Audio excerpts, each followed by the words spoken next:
Le Monde en plus avec Olivier Ravanello. Olivier, bonjour. Bonjour. On va revenir avec vous sur ce rapport publié par l'ONG Breaking the Silence. Il publie donc un long rapport à base de 60 témoignages de soldats israéliens qui ont participé à l'opération Barrière protectrice cet été. On rappelle le bilan de cette opération, 2100 Palestiniens tués, 10 000 blessés et 55 soldats israéliens tués. Mais ce que pointe ce rapport, c'est surtout une plongée dans le quotidien qu'a été cette guerre. Oui, durant toutes ces semaines, le service de communication de Tsahal, via les réseaux sociaux, a publié, a diffusé des communiqués, des vidéos, des graphiques pour essayer de montrer à quel point chaque bombardement qui a fait des victimes civiles était pensé, était réfléchi pour éviter justement que ces victimes civiles ne soient trop nombreuses. Et on se demandait ce qu'il en aurait été si ça n'avait pas été le cas. Le récit des soldats qui témoignent pour cette ONG est beaucoup plus cru et jette une lumière plus précise sur cette opération et beaucoup moins technologique. On y lit,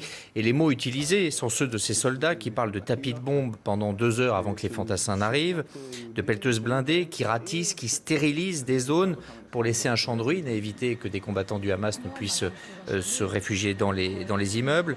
Ces civils qui parfois sont tués, comme 2 femmes de 30 ans, et qui seront comptabilisées comme terroristes, parce que si elles ont été tuées, eh bien, c'est bien qu'elles doivent être terroristes.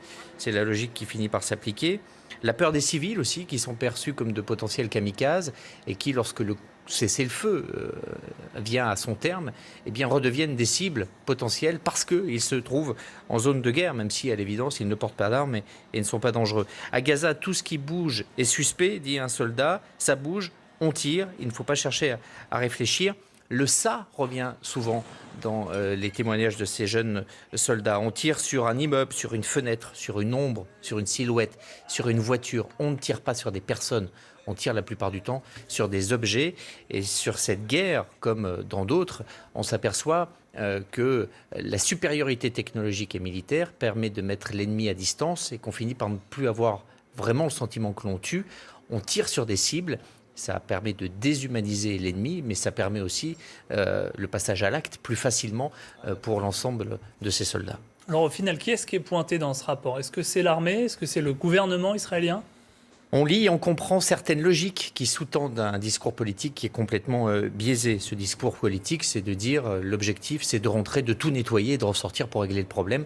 Ça fait des années que ça dure, plus de 20 ans à Gaza, et ça n'a absolument rien réglé. Tsahal est une armée de citoyens qui veut avoir une éthique particulière, qui ne veut pas être comparée à d'autres armées. C'est une armée où les hommes, les femmes sont enrôlés et qui est censée défendre une nation qui porte des valeurs, celles héritées du rêve sioniste et aussi de l'Holocauste. Et c'est pour cette raison que Tsahal veut être une armée morale et finit donc par développer des procédures pour éviter qu'il y ait des victimes civiles. Parmi ces procédures, il y a le roof knocking, le toc-toc sur le toit, c'est-à-dire qu'on envoie un tout petit projectile sur le toit d'une maison avant d'envoyer une bombe qui va entièrement la détruire, pour envoyer un signal aux habitants et qu'ils évacuent cette maison. Le problème que raconte un soldat, c'est que ce signal est parfaitement entendu par les combattants du Hamas qui ont le temps de descendre et de partir. En revanche, les personnes les plus âgées qui vivent à l'intérieur de cette maison, il n'y avait aucune garantie qu'elles soient parties. Et une fois que la bombe est tombée, personne n'est là pour pouvoir vérifier. La règle d'or qui prévaut, c'est la vie d'un soldat est plus importante que tout, y compris que la vie des civils. D'où la règle des 200 mètres. Si quelqu'un rentre dans un périmètre de 200 mètres autour d'un char, on tire parce qu'il n'a pas à rester là. S'il n'a pas peur, c'est qu'il y a un problème. Et donc, le soldat est autorisé à ouvrir le feu. Voilà tous ces témoignages. 60 soldats qui viennent nourrir cette réflexion. Ça permet, pour ceux qui connaissent les guerres, ils ne vont pas trouver des témoignages montrant que Tsahal s'est comporté de manière particulièrement inhumaine. C'est malheureusement le récit de quantités de guerres qui deviennent toutes plus ou moins semblables. En revanche, il y a plusieurs choses à noter. La première, c'est que ces récits ont été possibles. Mesurer à quel point parler de la guerre d'Algérie en France a mis des années et des années. Là, il s'agit de témoignages qui sont collectés 6 mois seulement, un peu plus de 6 mois après cette opération. On sent qu'il y a une volonté chez ces soldats de dire que quelque chose ne fonctionne pas. Et c'est le cas après chaque opération. Il y a une introspection à l'intérieur de la société israélienne et une capacité à faire divulguer ces témoignages et à critiquer l'armée qui est assez inédit dans la plupart des grandes démocraties.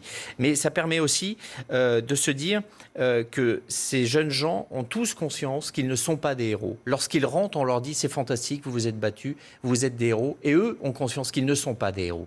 Que contrairement aux guerres israélo-arabes où la nation israélienne était en danger, eh bien, eux savent très bien que lorsqu'ils mènent ce genre d'opération dans Gaza, ils vont en sortir vainqueurs. Certains peuvent y laisser la vie, mais qu'ils ne peuvent pas perdre. La supériorité militaire est telle qu'ils ne peuvent pas perdre. En revanche, ce qu'ils perdent et ce que cette nation perd petit à petit, c'est la fierté d'être elle-même.